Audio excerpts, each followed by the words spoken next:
अस्सलाम वालेकुम नाज़रीन, मैं मज़ाहिर बेग हूँ। आज की इस व्लॉग में हम लैंड रिफॉर्म एक्ट 2025 को डिस्कस करेंगे। इस हवाले से गिलगित बल्तिस्तान के लोगों में तशवीश की लहरें पाई जाती हैं, तो इस हवाले से हम एक थारो डिस्कशन कर लेंगे। इस एक्ट के डिस्कशन के बाद आप लोग खुद डिसाइड कर लें कि आया कि गवर्नमेंट लैंड की मिल्कियत आवाम को दी गई है, अवामी मिल्कियत गवर्नमेंट को दी गई है।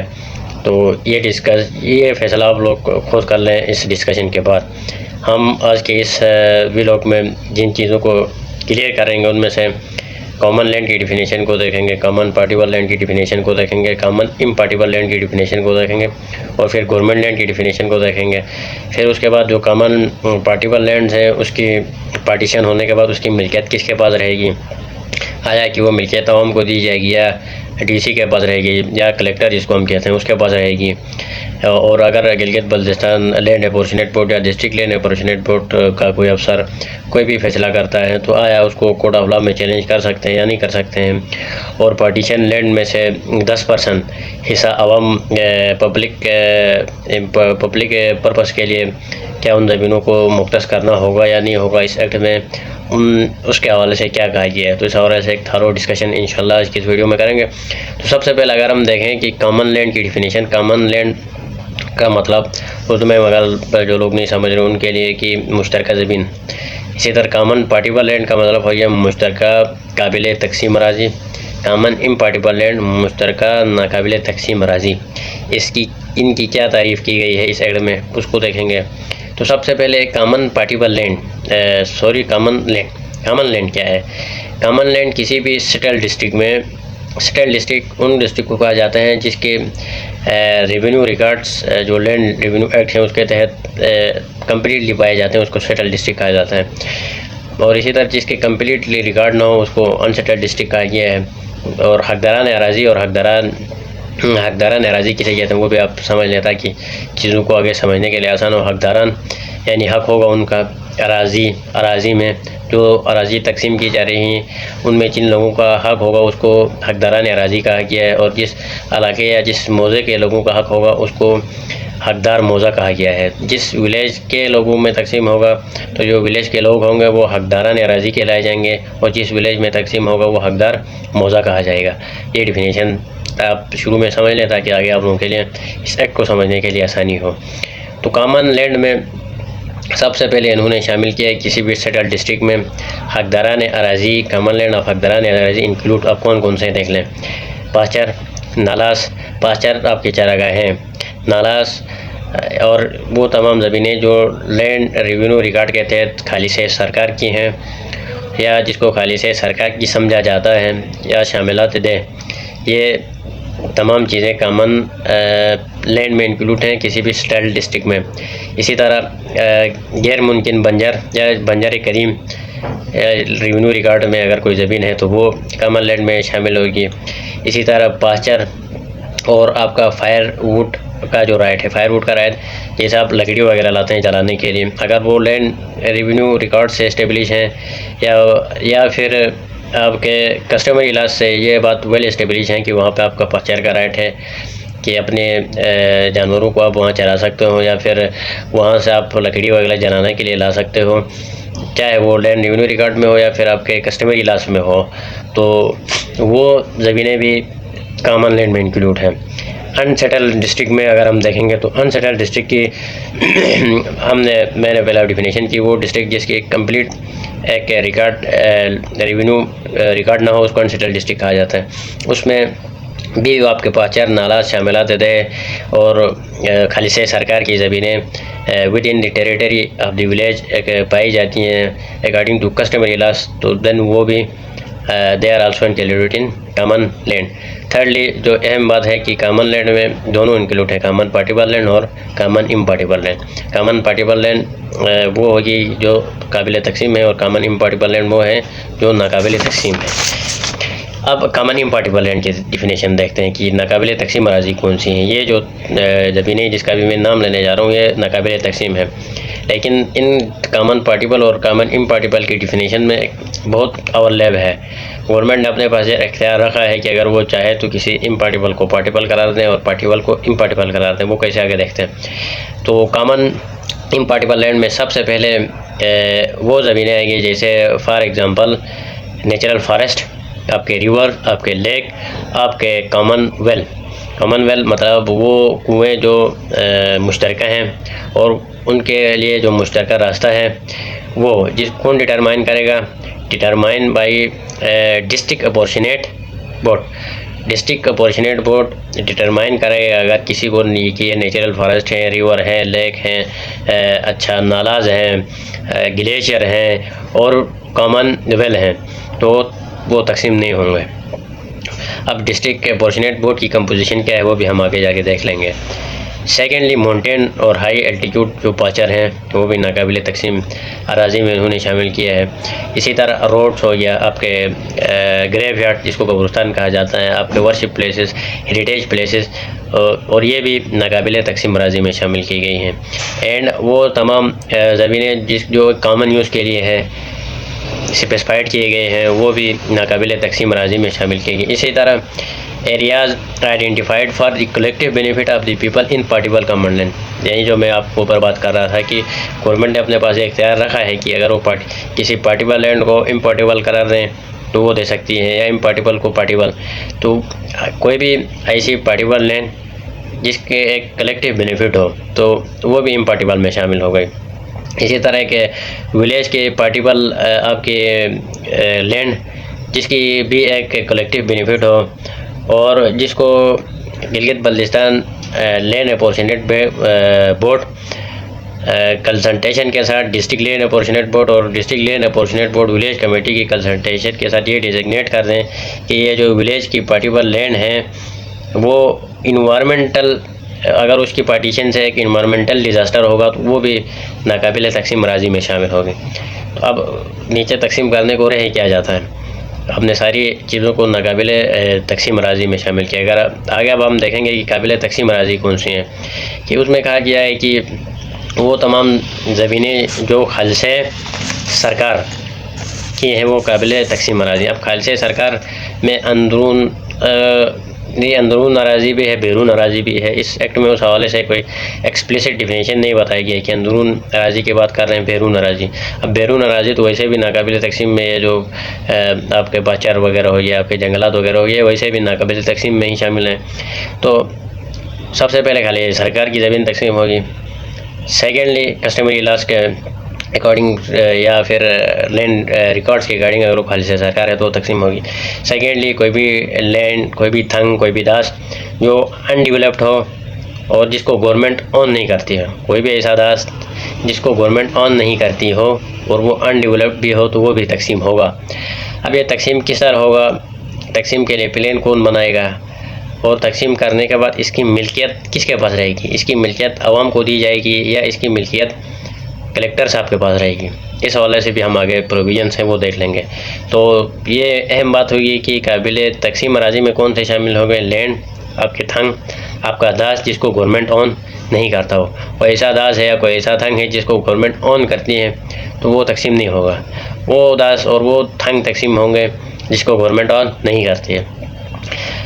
फिर अगर कोई भी लैंड जिसको पार्शियली ऑक्युपाइड किया गया हो और developed land which lake legal and customary legitimate ownership, कोई भी ऐसी लैंड जिसको पार्शियली अब किसी ने ऑक्युपाई किया है और उसके पास ना तो कानूनी कोई लेजिटिमेट ओनरशिप है, ना ही कोई कस्टमरी लॉज के अकॉर्डिंग उनके पास ओनरशिप है, तो उन्हीं ज़मीनों को भी तकसीम किया जाएगा।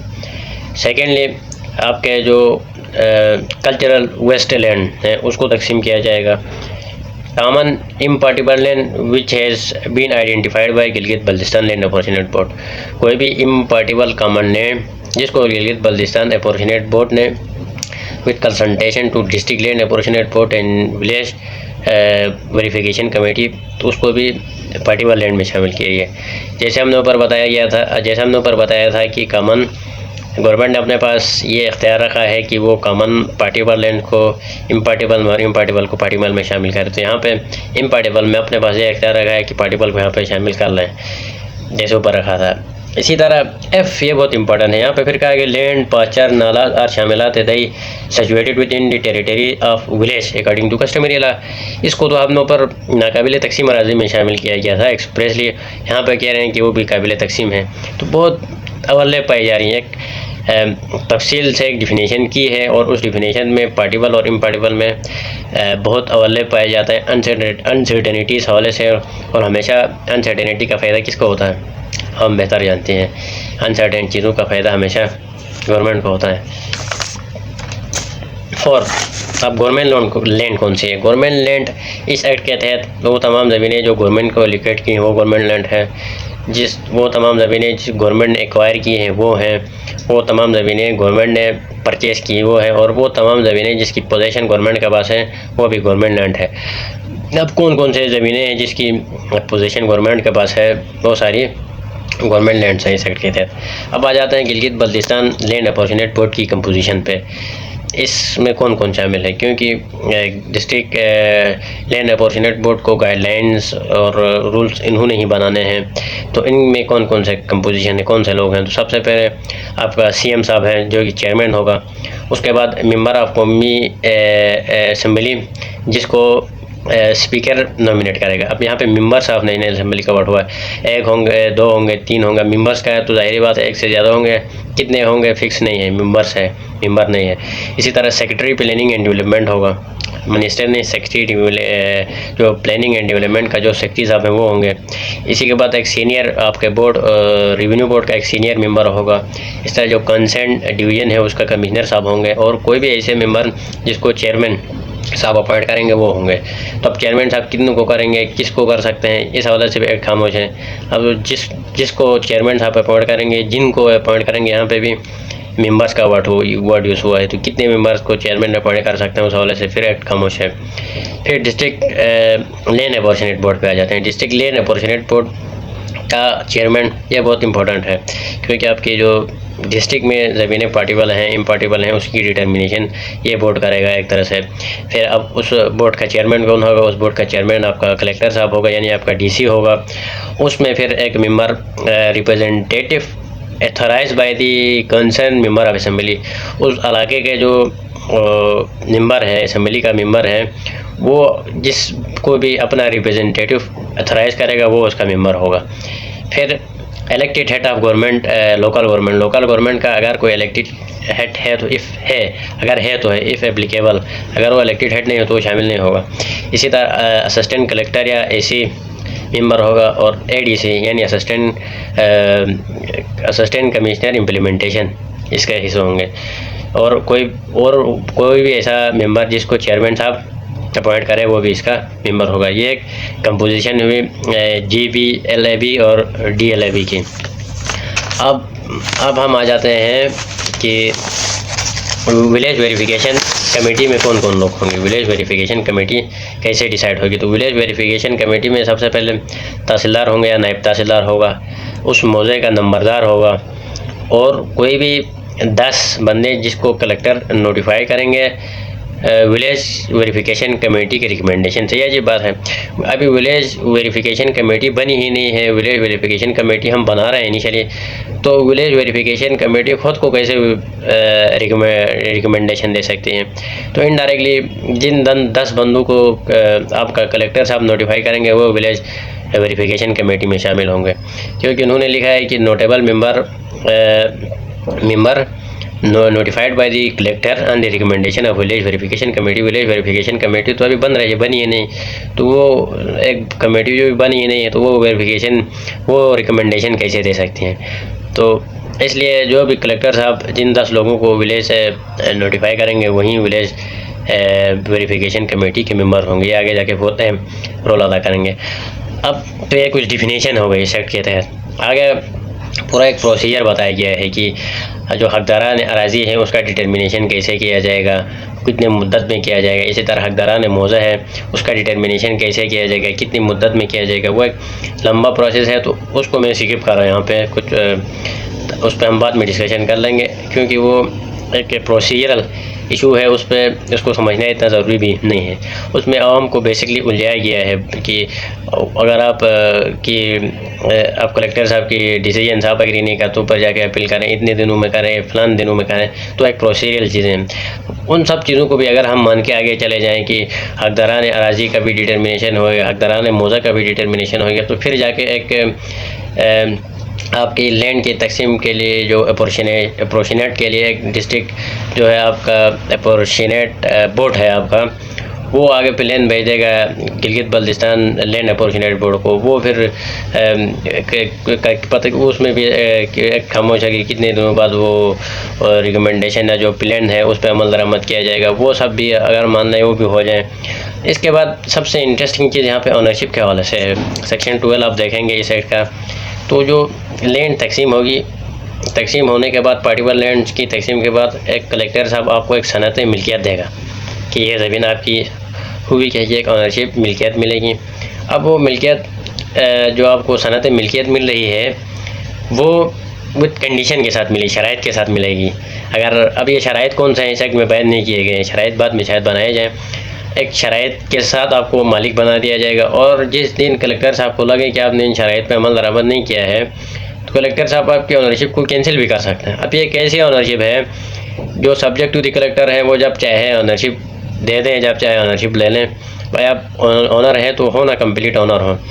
ऐसा तो रेंट के जो आप घर लेते हैं तो उसमें भी जो अख्तियार आपको दिया जाता है कि आपका मालिक जब चाहे आपसे घर खाली करा ले। वहाँ पे भी ये कि कोई कॉन्ट्रैक्ट एग्रीमेंट होता है, यहाँ पे तो आपको कंडीशन दिए जा रहे हैं, फॉलो करोगे तो ठीक ओनर रहोगे, नहीं तो आप ओनर नहीं रहोगे। तो अब ये कैसी ओनरशिप है जो सब्जेक्ट टू द कलेक्टर है, दिस इज़ वेरी इंपॉर्टेंट।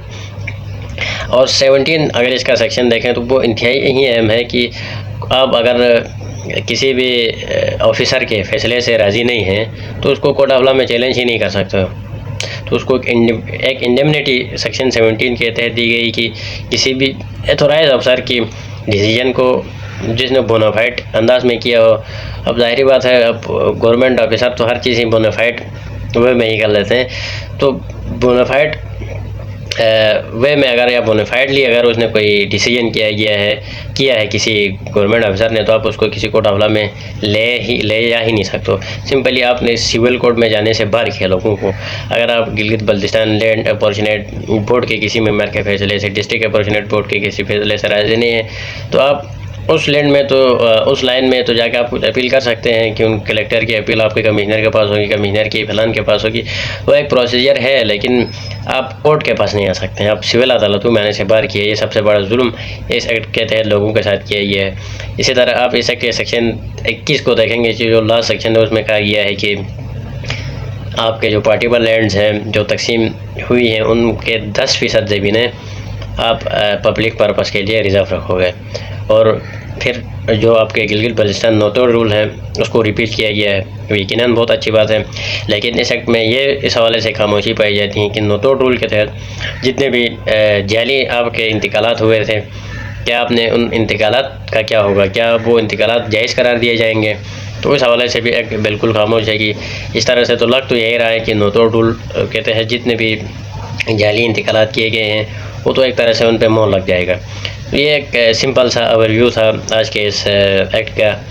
तो इंशाल्लाह क्योंकि वीडियो बहुत लंबी हो रही थी तो मैंने जो बीच में प्रोसीजरल कुछ चीज़ें हैं उसको स्किप किया है। इंशाल्लाह किसी और वीडियो में उनको भी कवर कर लेंगे। आज के लिए इतना ही, मुझे दीजिए इजाज़त। अल्लाह हाफ़िज़।